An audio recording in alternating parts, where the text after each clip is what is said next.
sunrise, new day's dawning, and it's calling you and me, where the mighty Mississippi flows by Memphis, Tennessee.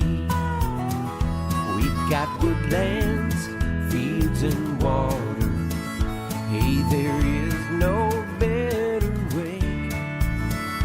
You can find out all about it on Outdoors with Larry Ray. Make some time, take the family, ask a friend, but don't delay. Listen up and learn about it on Outdoors with Larry Ray. Listen up and learn about it on Outdoors with Larry Ray. Good Saturday morning and welcome to another edition of the award-winning Outdoors with Larry Ray on ESPN 790 AM. Brought to you proudly by Tennessee Wildlife Resource Agency, Barton Power Sports, Sportsman's Warehouse, and Best Care Home Services. Now, here's your host, Larry Ray. And as Dennis Fuller said, good Saturday morning and welcome to Outdoors with Larry Ray. You sound different, Larry. Yeah. And hi, I'm Dave Gabbard, TWRA, West Tennessee, I guess, Minister of Propaganda. There you go. I'm going to be sitting in the studio today for Larry. Got my other brother, Daryl, sitting across from me. Good morning. Got Mr. Gene Smith, hunter education guru down here in the Memphis area, and I don't know if we've let Larry come back out of the woods. You know, He was in there last time, wasn't he? yeah, last time we spoke to him on the opening day of the Tennessee, deer gun season, he was out there, and I believe he's out there at the same farm. So, he's going to be calling in, I believe, in the next segment, for his first report. We're going to let him go deer hunting again. There you go. Feel sorry for him, let him get out there and, so maybe he can put a little meat on the ground. Yeah, and he's feeling better, too. Yeah, so he's feeling better. And but we've got a good show lined up today. We're going to talk deer. We're going to talk ducks. We're going to talk trout. We're going to talk a little bit about everything. We got it covered. And we'll even answer questions That's out right. there.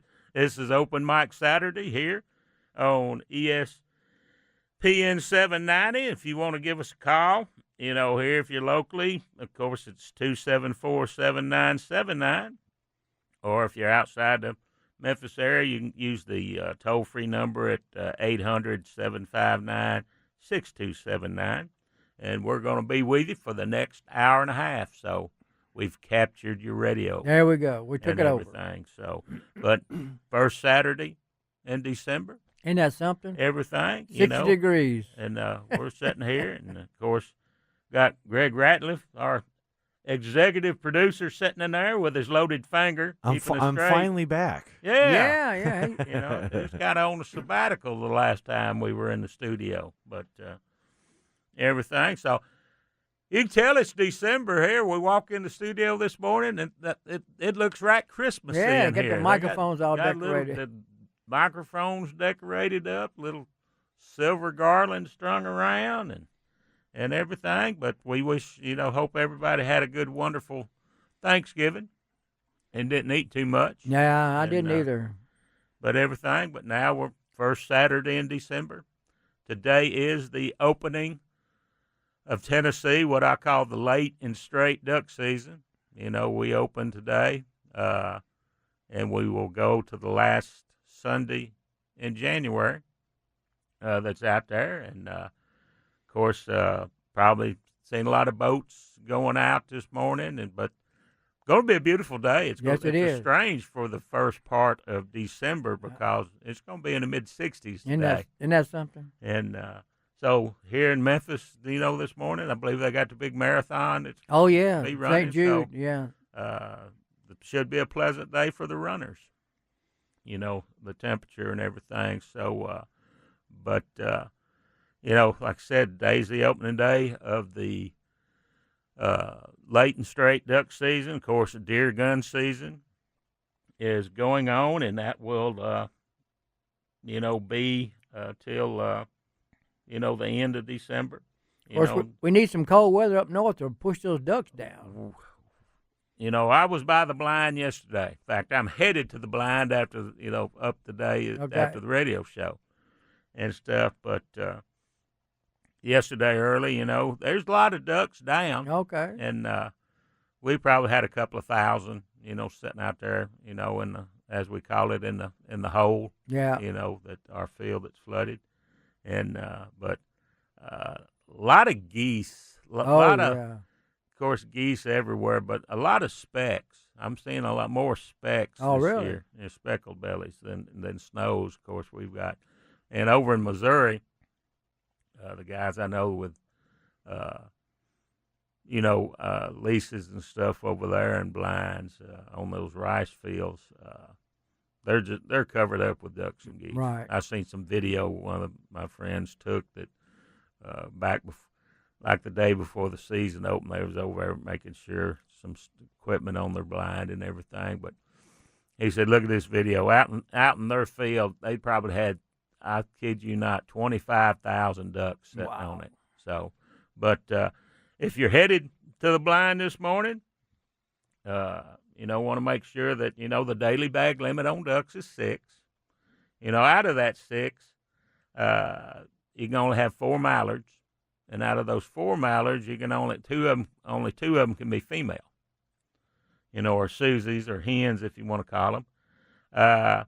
You're allowed 3 scalp, in that bag limit, which we call bluebills, Right.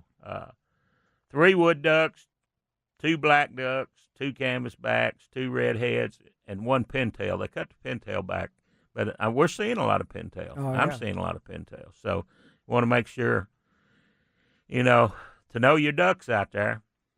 And because on the 2-day opener after Thanksgiving, up at the blind, we had a pretty good hunt. We took 23 on that opening morning out of the blind, but it was funny. We had a group of gadwalls come in, and there was a couple of pintails mixed in with them. I think they was having an identity crisis or something. But And pintail's a beautiful duck. yeah, Well, they're all beautiful. But then I've had questions. I was talking about the bag limit. Well, 6 ducks. Well, what about stuff like widgeons and gadwall? Well, you can take all 6 of those. That could be in the bag limit. But your daily bag limit, if you're taking mallards, you can, out of those 6 ducks, you can only have 4 mallards, and only 2 of those can be hens. And there's a lot of mallards down right now and everything. So I'm pretty sure that it's been dry. Yes, it has. If you're a lot of the sloughs are in some of the backwater areas, probably you might not have any water. I was up at looking at the Mississippi River yesterday up out of Ripley. I was up there looking, and I think the river's on the gauge of my friend said it was like 5 or 6 feet on the gauge. So it's falling. Yeah. I think it's on a fast fall, but supposed to be getting some rain maybe first of next week. Correct. But it's finally going to turn cold, looks like. Yeah. In the long-range forecast for the next week. I was looking at predictions that a couple of nights we're going to get around 20 degrees. So All right. I hadn't heard that. that will be pretty chilly. Some other stuff that's happening around Tennessee.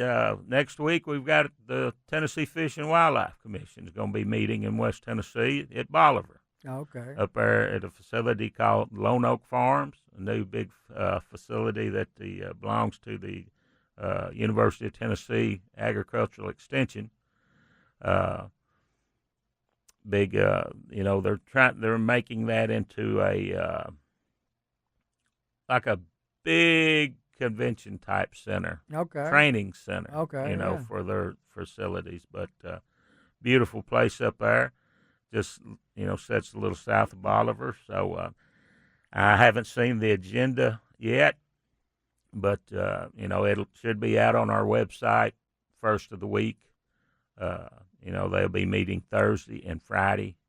The committees always meet the first day. They'll start at 1 o'clock, and then the commission meeting, the main commission meeting on Friday morning, But if you want to hear, I always recommend people, if you really want to get the full flavor of a commission meeting, and you need to come on the first day on the committee meetings. That's where they really hash everything out, and what they're talking about has got to come out of the committees and then to go to the full commission on Friday. Correct. And I don't know of anything controversial that at this commission meeting, but we're going to be talking on down in one of our later segments with the Major Brian Thompson, our law enforcement supervisor here in West Tennessee, and